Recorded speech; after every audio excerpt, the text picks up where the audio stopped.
आज एक बहुत बेसिक सा हम चीज जो है उसको एनालाइज करने की कोशिश करेंगे, क्योंकि मैंने देखा है लोग दो चीजों में कंफ्यूज रहते हैं। एक, उनका लगन राशि क्या है और उनकी राशि क्या है। ठीक है, क्योंकि बहुत सारे लोग आज की डेट में लेट सपोज गूगल पर जाते हैं और गूगल पर डेट ऑफ बर्थ के हिसाब से अपनी राशि एनालाइज करते हैं, जोडिएक साइंस। ठीक है, लेकिन जब वैदिक शास्त्र को हम पढ़ते हैं तो उसमें हम कैसे एनालाइज करें कि हमारा लगन कौन सी राशि से डिनोट हो रहा है और हमारी राशि कौन सी है। ठीक है, उसको हम देखने की कोशिश करते हैं कि उसको कैसे देखते हैं।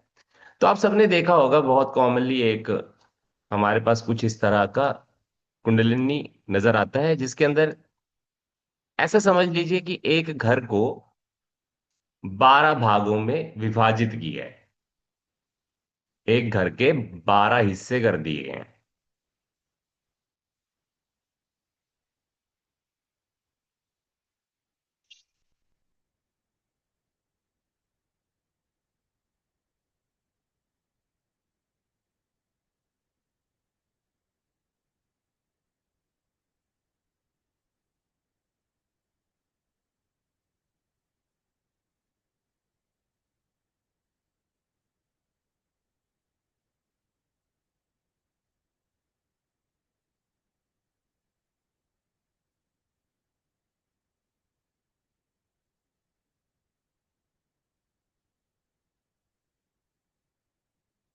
तो ऐसे समझ लीजिए कि ये हमारे पास एक कुंडली के 12 हिस्से हैं।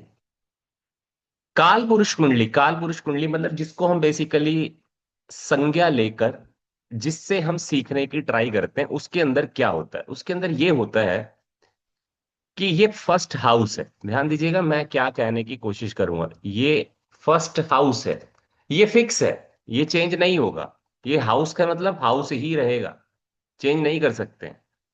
ये सेकंड हाउस, एंटी क्लॉकवाइज ही चलेंगे, क्लॉकवाइज नहीं जाना है, हमेशा एंटी क्लॉकवाइज ही देखना है। ये थर्ड हाउस।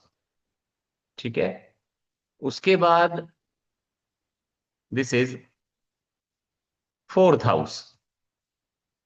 मेरी बात ध्यान रखिएगा, एंटी क्लॉकवाइज ही जाएंगे। This is fifth house. This is sixth house.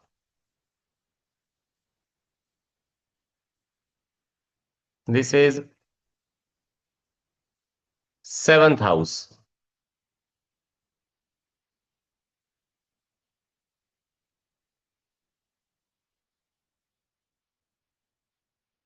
This is eighth house. अपनी कॉपी में इस चीज के जरूर नोट्स भी बनाया कीजिए साथ साथ में, क्योंकि जितनी बार आप इस चीज को प्रैक्टिस करेंगे उतनी जल्दी आपको ये चीज स्मरण हो जाएगी। This is ninth house.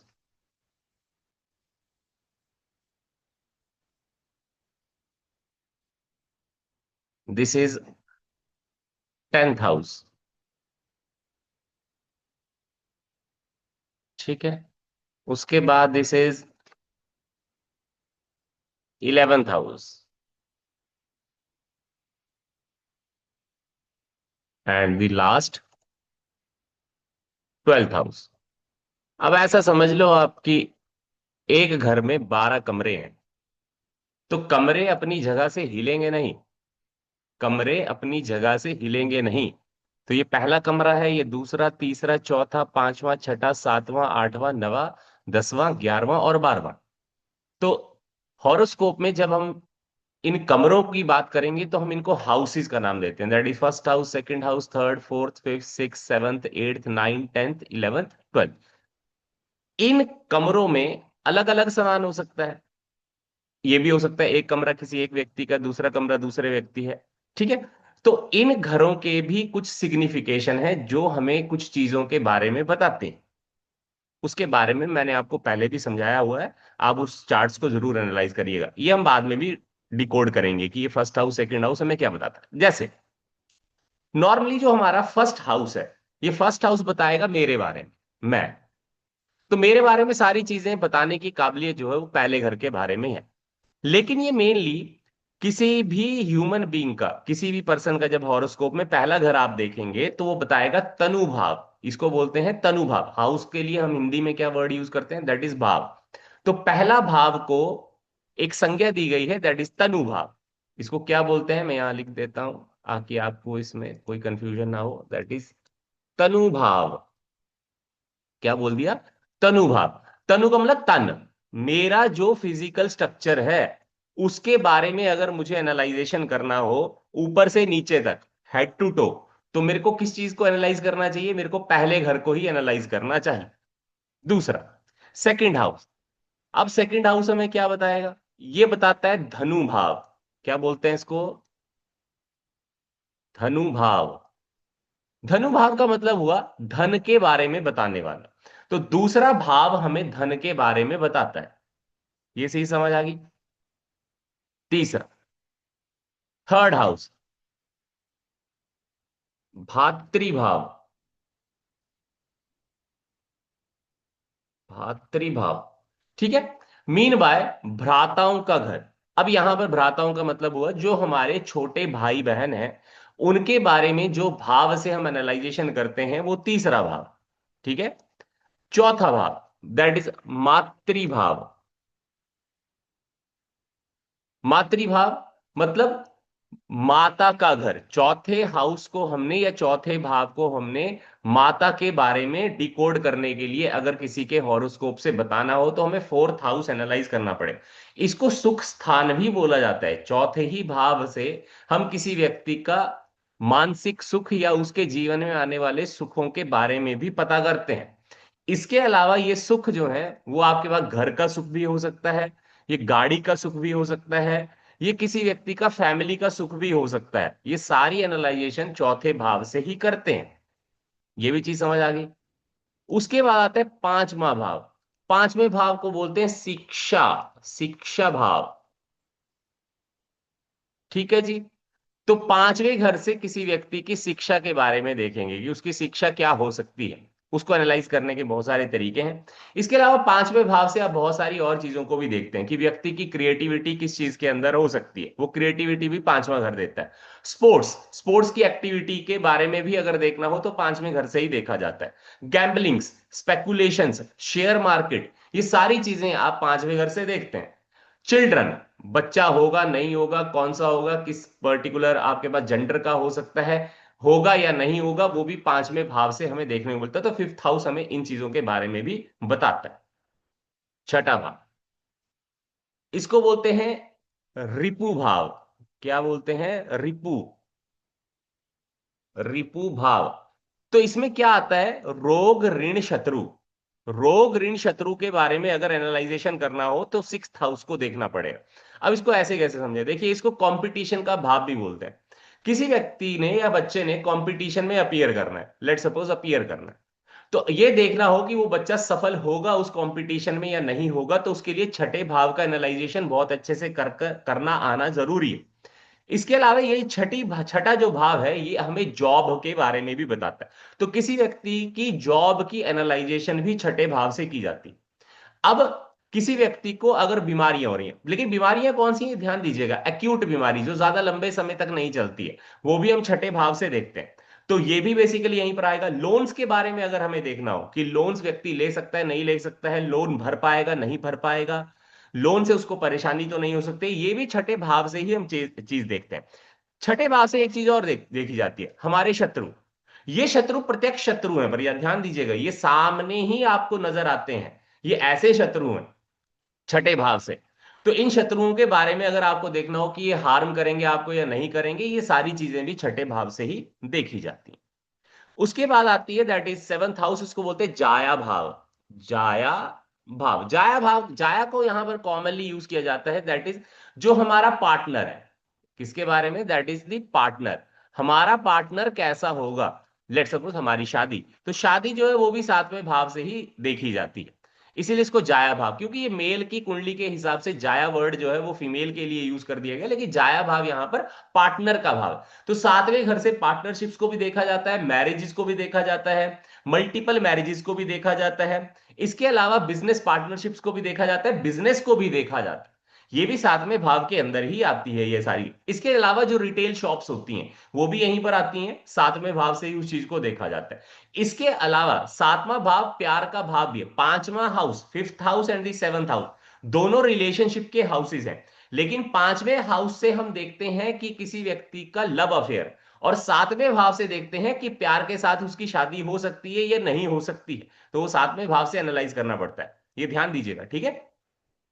उसके बाद आता है अष्टम भाव, that is the eighth house. ठीक है जी। इस एट्थ हाउस को बोला जाता है ट्रांसफॉर्मेशन हाउस। Transformation house. अब ट्रांसफॉर्मेशन का मतलब क्या हुआ, ठीक है। देखिए, किसी व्यक्ति की ट्रांसफॉर्मेशन कब होती है, अपने आप को व्यक्ति बदलने की कब कोशिश करता है।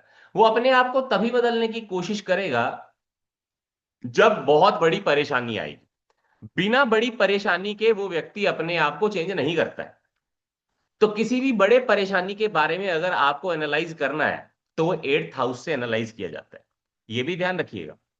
यही आठवां भाव किसी भी इवेंट्स को सडनली लाने और ले जाने वाला भी है। मीन बाय हो सकता है कि सडनली किसी को बीमारी आई, लेकिन वो सडनली खत्म भी हो गई, लेकिन वो बीमारी लंबे समय तक चलेगी। क्यों? क्योंकि आठवां भाव हमें क्रॉनिसिटी के बारे में बताता है, बहुत लंबे समय तक जो चलने वाली आपके पास रोग होते हैं उसके बारे में बताता है। या कोई बहुत बड़ी जो बेसिकली समस्याएं हैं वो भी एट्थ हाउस से ही देखी जाती हैं, जो लंबे समय तक चलती ही रहती हैं और खत्म होने का नाम नहीं लेती हैं। अब व्यक्ति अगर इस हाउस का अच्छे से यूटिलाइजेशन करना शुरू कर दे, उन चीजों के बारे में गहन रिसर्च करना शुरू कर दे कि ये परेशानी आ क्यों रही है, और उन परेशानियों का सॉल्यूशन अगर वो फॉलो करना शुरू कर दे धीरे धीरे कर कर, तो लंबे समय में आप देखेंगे कि यही हाउस, एट्थ हाउस, उसके जीवन में ऐसे सडन चेंजेस लेकर आएगा जो उसको लंबे समय तक बहुत अच्छा कर कर भी दे सकते हैं। क्योंकि देखिए, बहुत लंबे समय तक रिसर्च करना, बहुत लंबे समय तक, जैसे पीएचडी करते हैं लोग, ये पीएचडी एट्थ हाउस का काम है, रिसर्च। किसी भी पर्टिकुलरली, जैसे आज की डेट में जैसे लोग पहले डॉक्टर डॉक्टर बनते हैं, नॉर्मल ग्रेजुएशन करते हैं, उसके बाद एमडी करते हैं, एमडी करने के बाद में सुपर स्पेशलाइजेशन करते हैं। ये सुपर स्पेशलाइजेशन जो होती है ये आठवें घर से देखी जाती है, इंक्लूडिंग द नाइन्थ हाउस, ये ध्यान रखिए। लेकिन आठवां भाव जब तक रिसर्च एड ऑन नहीं होगा, थीसिस करते हैं ना, तो थीसिस का जो मेन रोल आता है वो आठवें भाव से आता है। जब हम रिसर्च करने के लिए कहीं पर जाएंगे तो वो आठवें भाव से देखी जाती है। आठवां भाव हमारे को बेसिकली इस एस्ट्रोलॉजी, ये जो हमारी अकल्ट की विद्याओं का ज्ञान है, ये सारा ज्ञान भी आप आठवें घर से ले सकते हैं, तो ये भी चीज ध्यान दीजिएगा, ठीक है। उसके बाद देखिए, that is ninth house. Ninth house को बोला गया गुरु का घर, गुरु हाउस। अब आप बोलेंगे, कई बुक्स के अंदर यहां पर लिखा होगा this is the father house. देखिए, मैं इसको बेसिकली फादर हाउस ना डिकोड करते हुए मैं इसको ये मानता हूं कि ये जो नाइन्थ हाउस होता है ये हमारे जो बड़े गुरुजन होते हैं। अब उस गुरुजनों में आपके मम्मी पापा भी आ सकते हैं, ऐसा नहीं है, मैं वो नहीं कह रहा हूं, लेकिन जो बेसिकली आपको ऐसा ज्ञान दें जो आपको जिंदगी भर काम आए, जिससे आप प्रैक्टिकल एस्पेक्ट्स को देखना सीखें, ये सारा का सारा जो नेचर है ये नाइन्थ हाउस से ही हम देख सकते हैं। देखिए, जैसे किसी ने बेसिकली मान लीजिए गुरु दीक्षा ली है, तो गुरु दीक्षा देखने के लिए आपको क्या देखना पड़ेगा, नाइन्थ हाउस। यही नाइन्थ हाउस हमें लक के बारे में बताते हैं, किसी व्यक्ति का लक कितना स्ट्रांग होगा। अगर नाइन्थ हाउस ज्यादा स्ट्रांग है और सारे हाउसेस ज्यादा अच्छा काम नहीं भी कर रहे हैं, तो भी व्यक्ति उस लक की वजह से आगे जाने की कैपेबिलिटी रखता है। आप बहुत सारे एक्ट्रेसेस को देखेंगे जो आपको लगेगा कि ये ज्यादा बढ़िया रोल तो नहीं करते हैं, लेकिन जिंदगी में बहुत ज्यादा आगे चले गए। एक मैं आपको एग्जांपल यहां पर डिकोड करूंगा, आप बहुत कॉमनली देखिए, राजीव शुक्ला जी बीसीसीआई में अभी जिस भी पद के ऊपर हैं, आप उनकी जीवनी को एक बार पढ़कर देखिए कि उन्होंने एग्जैक्टली में किया क्या है और उसके लिए कितनी मेहनत की। तो आपको लगेगा कि ना तो ज्यादा मेहनत किया है, ना तो ज्यादा बहुत बढ़िया कुछ चीज की है, लेकिन उसके बावजूद इस लक हाउस की वजह से वो एक ऐसी जगह पर पहुंच गए जहां पर वो शायद कभी पहुंच, अपनी काबिलियत की वजह से तो नहीं पहुंचते, लेकिन लक फैक्टर उनके पास था, इसलिए वो वहां पर पहुंच गए, ठीक है। उसके बाद द टेंथ हाउस, दसवें भाव को बोला जाता है career house. This is the career house. देखिए, कैरियर और जॉब में अंतर है, ये ध्यान रखिएगा। यहां सिक्स्थ हाउस में हम जॉब को डिकोड कर रहे हैं कि व्यक्ति जो है वो उसकी जॉब कैसी चल रही है और कैसी चलेगी। अगर व्यक्ति जॉब कर रहा है, ये थोड़ा सा डिकोड करना मेरे को जरूरी है, मैं यहां पर डिकोड कर देता हूं इसको। इसको जॉब हाउस बोल रहे हैं, इसको क्या बोल रहे हैं? Job house. और इसको बोल रहे कैरियर हाउस है, 10वां घर कैरियर है। अब इसको कैसे समझेंगे? लेट सपोज व्यक्ति ने एक इंजीनियरिंग फील्ड में कोई डिग्री ले लिया, लेकिन इंजीनियरिंग फील्ड में वो जरूरी थोड़ी है कि बाद में काम करेगा। हो सकता है उस इंजीनियरिंग फील्ड का वो किसी और जगह पर यूटिलाइजेशन कर कर किसी और ऐसी कंपनी में जॉब कर रहा हो जहां पर इंजीनियरिंग की रिक्वायरमेंट ही नहीं है।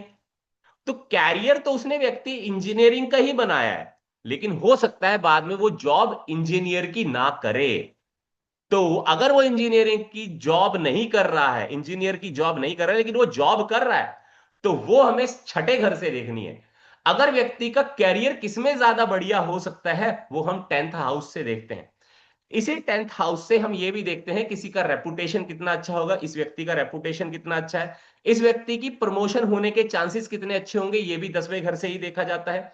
इसी 10वें घर से जो हमारे हमसे जो ऊंचे बेसिकली पोस्ट के ऊपर व्यक्ति होते हैं, जिनको हम बॉसिस कहते हैं, वो भी हम 10वें घर से ही देखते हैं कि उसके साथ संबंध कितने अच्छे होंगे या नहीं होंगे। संबंध अच्छे करने के लिए हमें क्या करना चाहिए, ये भी 10वें घर से ही देखा जाता है। तो ये चीज भी ध्यान रखिएगा।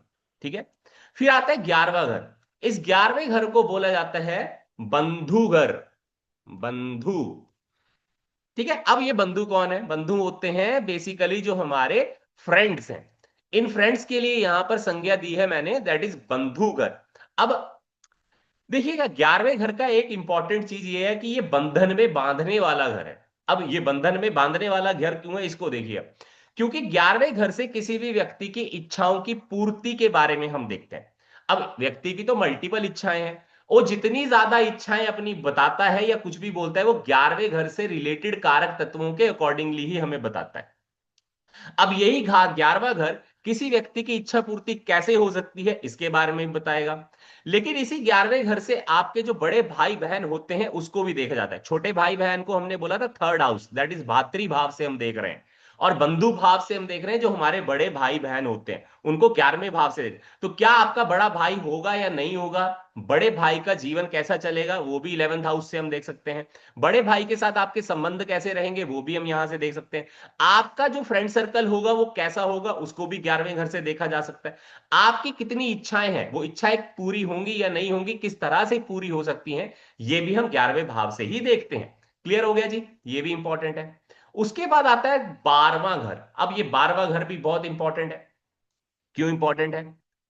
इसको बोलते हैं लॉसेस का घर है। लॉसेस का घर। लेकिन मैं इसको इस तरह से ना देखकर मैं इसको किसी और तरह से देखने की ट्राई करता हूं। देखिए, ऐसा समझ लीजिए किसी व्यक्ति ने एक गाड़ी खरीदनी है। तो गाड़ी खरीदने के लिए उसको पैसा चाहिए, बिना पैसे के तो गाड़ी आएगा नहीं। और जब तक वो पैसा खर्चेगा नहीं तो क्या गाड़ी घर में आएगी? तो आंसर है नहीं आएगी। तो थोड़ी देर पहले मैंने आपको बोला था कि 4th हाउस से हम व्हीकल्स को एनालाइज करते हैं। किसको एनालाइज कर रहे हैं? व्हीकल्स को एनालाइज कर रहे हैं। लेकिन इस व्यक्ति के पास अगर व्हीकल है, सपोज सपोज फैक्टर में अगर इस व्यक्ति के पास अगर व्हीकल है, तो व्हीकल तो उस व्यक्ति के पास तभी आ सकता है ना जब उसने बेसिकली पैसा इन्वेस्ट किया हो व्हीकल पे। तो 12वां घर इन्वेस्टमेंट के बारे में भी बताता है, ये ध्यान दीजिएगा। इन्वेस्टमेंट। अब यही 12वां घर जो होता है, ये हमारा बेसिकली एक और चीज के बारे में बताता है, वो है स्पिरिचुअलिटी को फॉलो करना, मेडिटेशन को फॉलो करना। अब देखिए, एक व्यक्ति ऐसा भी तो हो सकता है कि वो व्यक्ति इन्वेस्टमेंट तो कर रहा है लेकिन अपने समय का इन्वेस्टमेंट कर रहा है मेडिटेशन करने में, योगा करने में, इन सारी चीजों को प्रैक्टिस को सीखने में, और वहां पर वो पैसा इन्वेस्ट करता है। तो भी 12th हाउस का ही वो बेसिकली रोल प्ले कर रहा है, और तो कोई रोल प्ले नहीं कर रहा है। क्योंकि 12वां घर लॉसेस के अलावा उन्हीं लॉसेस का इन्वेस्टमेंट में कन्वर्जन भी है। अब आपको कभी अगर ऐसा लगे कि किसी व्यक्ति की ऐसी दशा चल रही है जिसके अंदर 12वें भाव का इन्वॉल्वमेंट आ रहा हो, तो उस व्यक्ति को बोलिए कि आप ऐसी कोई आइटम्स खरीद लीजिए जिसके अंदर आपका खर्चा हो जाए और उस खर्चे से बाद में जाकर आपको लाभ हो रहा हो। तो ये देखिए बहुत सिंपल है, क्योंकि अदरवाइज क्या होगा, लॉसेस होने की संभावना ज्यादा है। अब ये सारी चीजें तो मैंने आप, इसके अलावा भी बहुत सारे आपके पास मल्टीपल फैक्टर्स होते हैं, वो आप धीरे धीरे करके सीखने की बाद में भी ट्राई करेंगे, जैसे जैसे कोर्स आगे बढ़ता जाएगा तो वो भी आप ट्राई वहां पर करते रहेंगे। चलिएगा, अब इसमें से इंपॉर्टेंट क्या है? इंपॉर्टेंट ये हमारा जो छठा घर है, that is the sixth house. छठा घर, सिक्स्थ हाउस। उसके बाद आपका आठवां घर, that is the eighth house. And the twelfth house, and the twelfth house. ये तीन भाव जो हैं, ये प्रॉब्लम्स के घर हैं। ये क्या है? प्रॉब्लम्स के घर है। अब आप बोलेंगे सर प्रॉब्लम्स कैसे? आपको अभी तो आपने बोला कि छठा घर जो वो जॉब है। एट्थ हाउस हम मान सकते हैं कि आपने बोला कि बहुत सारी ट्रांसफॉर्मेशन से व्यक्ति को गुजरना पड़ता है जो लंबे समय तक उसको झकझोरती रहती हैं। बारहवां अगर लॉस का है मान लेते हैं, लेकिन छठा घर जो है वो बेसिकली आपने क्यों बोला कि ये भी लॉसेस का ही एक तरह से घर है? देखिए, किसी के अंडर काम करना और उसके ऑर्डर्स को फॉलो करना इतना आसान नहीं होता है। छोटी छोटी बीमारियां, जैसे मान लीजिए एसिडिटी हो रही है। अब एसिडिटी का कोई बहुत बड़ा इलाज तो है नहीं। अब उसके लिए आपको क्या करना पड़ेगा? अपनी दिनचर्या चेंज करनी पड़ेगी। तो छठा अगर आपको बोल रहा है कि अपनी दिनचर्या चेंज करो, अब व्यक्ति अगर मान लीजिए सुबह 6 बजे उठता है और उसको आप बोलो कि 4 बजे उठना है, ठीक है, तो क्या वो उठेगा? अब कोई व्यक्ति 10 बजे उठ रहा है, आपको बोलो उसकी 8 बजे उठना है, तो उठेगा क्या? परेशानियां, छठा घर हमारी परेशानियां है, जो डे टू डे बेसिस की परेशानी है, वो छठा घर है। लेकिन जो लंबे समय तक, महीनों सालों जो चलने वाली परेशानियां होती हैं, वो आठवें घर से देखी जाती हैं। बारहवां घर उन परेशानियों से होने वाला हमारा लॉस है। अब ये लॉस किसी भी तरह का हो सकता है। ये फिजिकल लॉस भी हो सकता है, ये मेंटल लॉस भी हो सकता है, ये सोशल लेवल का लॉस भी हो सकता है। हम उसको एनालाइज करना इस कोर्स के थ्रू सीखने की कोशिश करें। लेकिन लॉसेस हैं, इसीलिए 6 8 12 घर को हम अच्छा नहीं मानते हैं। जब भी इनकी दशा, अंतरदशा, प्रत्यंतर दशा, सूक्ष्म दशा, प्राण दशा के अंदर एक्टिवेशन होता है, तब तब व्यक्ति को कुछ ना कुछ परेशानी आती है। वो परेशानी कौन सी आती है, वो हम इस कोर्स के अंदर धीरे धीरे सीखने की कोशिश कर रहे हैं। तो ये चीज हमें ध्यान रखनी है। क्लियर हो गए? अब जो सबसे इंपॉर्टेंट चीज है, मैंने कहा था कि हमारे हाउसेस फिक्स है, हाउस तो चेंज होने नहीं वाला है। अब हाउसेस में क्या चेंज होता है? वो चेंज होती हैं राशियां। क्या चेंज होती हैं? राशियां। जैसे आप देखेंगे बहुत सारे लोगों के यहां पर हो सकता है या एक नंबर लिखा है, तो कितनी टोटल राशि है? दैट इज 12 ही राशि होती है। तो अगर एक नंबर यहां लिखा है, तो मैंने बोला कि सब कुछ चीज एंटी क्लॉकवाइज ही चलेगी। तो राशि नंबर 2 कहां आएगी? दूसरे घर में। राशि नंबर 3 कहां आएगी?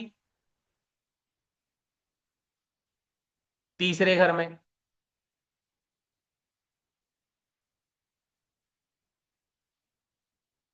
ये भी क्लियर है?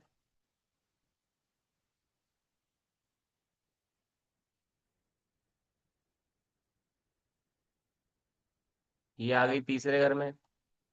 उसके बाद चौथे घर में चौथी राशि है, एंटी क्लॉकवाइज ही चलना है, ये मैंने पहले ही आपको बता दिया, हम सारी चीज एंटी क्लॉकवाइज कर रहे हैं।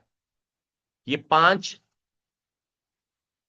ये 6, छठे नंबर की राशि यहां आई। उसके बाद सातवें नंबर की राशि यहां आई। फिर आठवें नंबर की राशि यहां आई।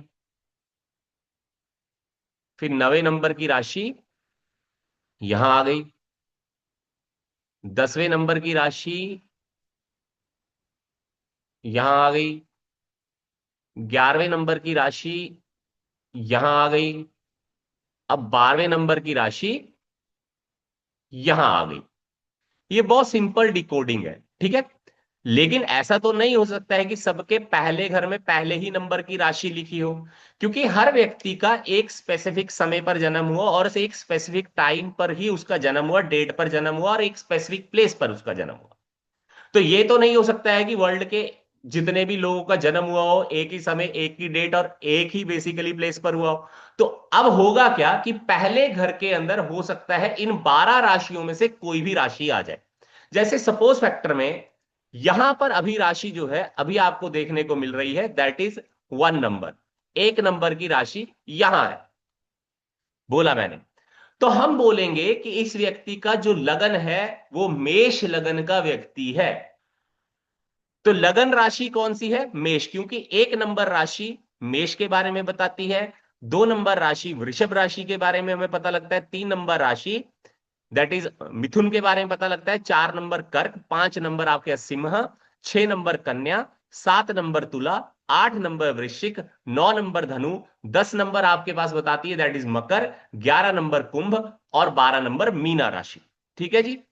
तो अगर पहले घर की बात कर रहा हूं, फिर से आपने इस चीज को गलत नहीं फ्रेम करना, मैं बार बार इस चीज को बोल रहा हूं। हम इस घर के बारे में बोल रहे हैं, फर्स्ट हाउस है ये। ठीक है, ये फर्स्ट हाउस है, मैं बार बार इस चीज को बोल रहा हूं, ये फर्स्ट हाउस है, दिस इज फर्स्ट हाउस। अगर फर्स्ट हाउस में 1 नंबर की राशि लिखी तो हम बोलेंगे कि इस व्यक्ति का जो लगन है ये मेष लगन का व्यक्ति है। मेष राशि का व्यक्ति नहीं बोला मैंने, मेष लगन का व्यक्ति है, क्योंकि लगन में मेष राशि हमें दिख रही है। क्लियर हो गया जी।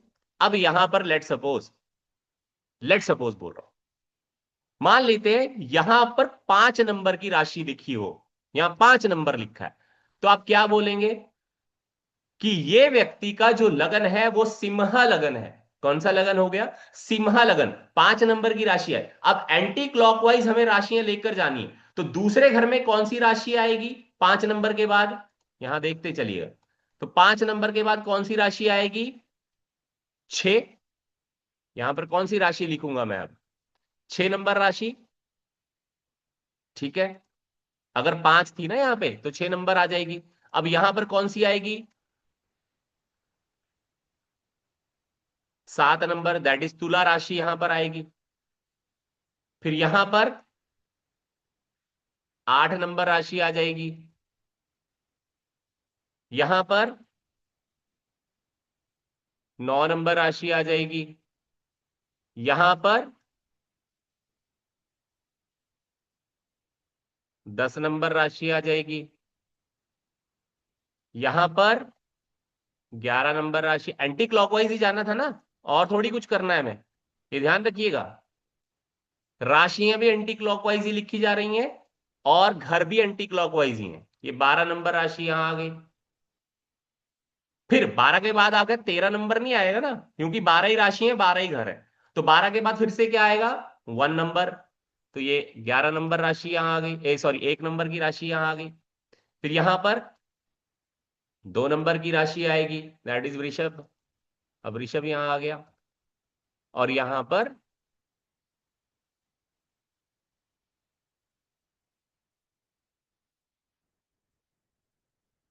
3 नंबर की राशि आ गई।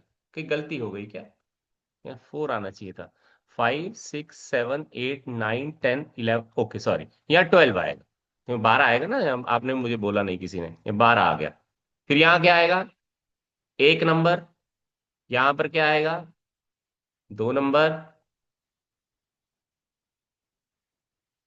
फिर यहाँ क्या आएगा? 3 नंबर। और यहाँ आएगा फिर 4 नंबर की राशि। तो इस हिसाब से कर लिया। तो अगर आपके पास पहले घर में जिस राशि का नंबर लिखा होगा, तो हम ये कहेंगे कि इस व्यक्ति का जो लगन है वो ये लगन है। जैसे मान लीजिए यहां पर 6 नंबर लिखा होता है पहले घर में, तो हम बोलते हैं कि इस व्यक्ति का जो लगन है वो कन्या लगन है। राशि नहीं बोला, राशि नहीं बोला, ये ध्यान रखिएगा। क्लियर हो गया जी। अब राशि कैसे पता करेंगे किसी व्यक्ति की राशि कौन सी है? उसके लिए हम देखेंगे कि किस भाव में चंद्रमा है। क्या देखना है? इन घरों में किस घर के अंदर चंद्रमा लिखा है। लेट सपोज यहां पर चंद्रमा लिख दूं मैं, तो मून लिख दिया, किसी व्यक्ति के 10वें घर के अंदर चंद्रमा था, और वहां पर जो राशि हमें नजर आ रही, चंद्रमा जिस घर में है, ये ध्यान रखिएगा, चंद्रमा जिस घर में है उस घर में कौन सी राशि सामने लिखी हुई आपको नजर आएगी, वो उस व्यक्ति की एग्जैक्ट राशि है। तो अगर मान लीजिए यहां पर 10वें घर में चंद्रमा था फॉर एग्जाम्पल, और यहां पर 10वें घर में 2 नंबर की राशि थी, तो हम व्यक्ति क्या बोलेंगे, इस व्यक्ति की राशि कौन सी है? वृषभ राशि का ये व्यक्ति है। तो अब आप क्या डिकोडिंग कैसे हुई? डिकोडिंग ये हुई कि अगर ये चार्ट हमारे पास में है जहां पर 5 नंबर पहले घर में लिखा है, तो हम बोलेंगे ये सिंह लगन का व्यक्ति है और वृषभ राशि का व्यक्ति है। क्या बोला? वृषभ राशि का व्यक्ति है, वृषभ लगन नहीं हुआ। ठीक है, ये ध्यान रखिएगा, क्योंकि लगन यहां पर 5 नंबर से डिकोड हो रहा है। अब ये एग्जांपल मैंने एक दे दिया। अब मान लीजिए यहीं पर किसी का जो चंद्रमा है वो मान लेते यहां होता, इस घर में होता, तो इस घर में आने वाली जो राशि है उसको हम बोल देते कि वही व्यक्ति की राशि है। तो यहां देखिए, चंद्रमा अगर यहां पर 7वें घर में फॉर एग्जाम्पल है, तो यहां पर कौन सी राशि लिखी है? 11 नंबर की राशि लिखी है। तो हम क्या बोलेंगे, इस व्यक्ति की जो राशि है वो कौन सी है? कुंभ राशि है। ये एक एग्जाम्पल हो। लेट्स सपोज यहां पर कोई भी राशि हो सकती है, मान लीजिए मैं इसको डिलीट कर देता हूं फॉर एग्जाम्पल के लिए, फॉर एग्जाम्पल के लिए डिलीट कर देते हैं। मान लेते हैं यहां पर इस 7th हाउस में 7 नंबर लिखा होता, तो हम क्या बोलते हैं, इस व्यक्ति की राशि कौन सी है? हम बोलते ये व्यक्ति जो है ये तुला राशि का व्यक्ति है, तुला राशि का व्यक्ति है। अब मान लीजिए अगर तुला यहां पर आ रहा है, 7 नंबर अगर यहां आ रहा है, तो यहां पर कितना आएगा? 6। यहां कितना आएगा? 5। यहां कितना आएगा? 4। यहां कितना आ जाएगा फिर? 3। यहां कितना आ जाएगा? 2। और यहां क्या आ जाएगा? 1। तो हम क्या बोलेंगे अभी? अब हम बोलेंगे कि ये व्यक्ति मेष लगन का व्यक्ति है और इसकी जो राशि है वो तुला राशि है। ध्यान दीजिएगा। अब इससे फर्क क्या पड़ेगा ये लेटर ऑन डिस्कोर्स में हम देखेंगे कि कोर्स के अंदर जब हम इस चीज को पढ़ेंगे तो इसको कैसे डिकोड किया जाएगा कि चंद्रमा जो है वो जिस राशि में है वही व्यक्ति की राशि है, और पहले घर में जो राशि है वो लगन की राशि है। अब एक राशि और होती है, उसको बोलते हैं सूर्य राशि। ठीक है जी, क्या बोलते हैं? सूर्य राशि या जोडिएक साइन जो आप देखते हैं। अब जोडिएक साइन जो आप बेसिकली रोज जो हॉरोस्कोप आप देखते रहते हैं ना ऑनलाइन के ऊपर, वो उसका मतलब क्या होता है? उसका सिंपल मतलब है, जोडिएक साइन आप कैसे देखेंगे? आप सिंपल देखेंगे कि किस घर में सूर्य है। क्या देखेंगे? किस घर में सूर्य है। जैसे मान लीजिए यहां पर मैंने ये लिख दिया कि इस घर के अंदर सूर्य है। कौन से घर में लिख दिया? अभी मैंने यहां लिख दिया, यहां पर सूर्य लिख देता हूं, सन लिख दिया मैंने यहां। तो 10वें घर के अंदर आपको अगर किसी के हॉरोस्कोप में सूर्य नजर आ जाए, तो सूर्य देखिए कि कौन सी राशि में है। सिंपली सूर्य जहां पर है वहां देखिए कौन सी राशि। तो यहां पर कौन सी राशि लिखी हुई है? 2 नंबर की राशि है इस घर में लिखी हुई, जहां पर सूर्य हमें मिला। तो हम सिंपली क्या बोलेंगे, इसका जोडिएक साइन कौन सा है? जोडिएक साइन है दैट इज टॉरस। सिंपल, वृषभ है। क्योंकि हमें सिर्फ ये देखना है कि सूर्य कौन सी राशि में मौजूद है, बस, इससे ज्यादा कुछ नहीं देखना। तो सूर्य जिस राशि में होगा हम बोलेंगे उस व्यक्ति का वो जोडिएक साइन है। ये चीज ध्यान रखिएगा। इसको हम बेसिकली जो all over the world astrology use होती है वहां पर ज्यादातर सूर्य प्रधान चीजें हम देखते हैं। हमारे यहां पर इंडियन एस्ट्रोलॉजी में हम चंद्रमा को ज्यादा प्रधानता देते हैं या सूर्य को ज्यादा प्रधानता नहीं देते हैं। तो इस तरह से हम चीजों को देखने की कोशिश करते हैं। आप कोशिश करिएगा इन चीजों को वापिस से समराइज करिएगा, पढ़िएगा, समझिएगा, और वापिस से अगर फिर कुछ चीजें ना समझ आए तो फिर मुझसे वापिस बात करिएगा। आज के लिए इतना ही। नमः शिवाय।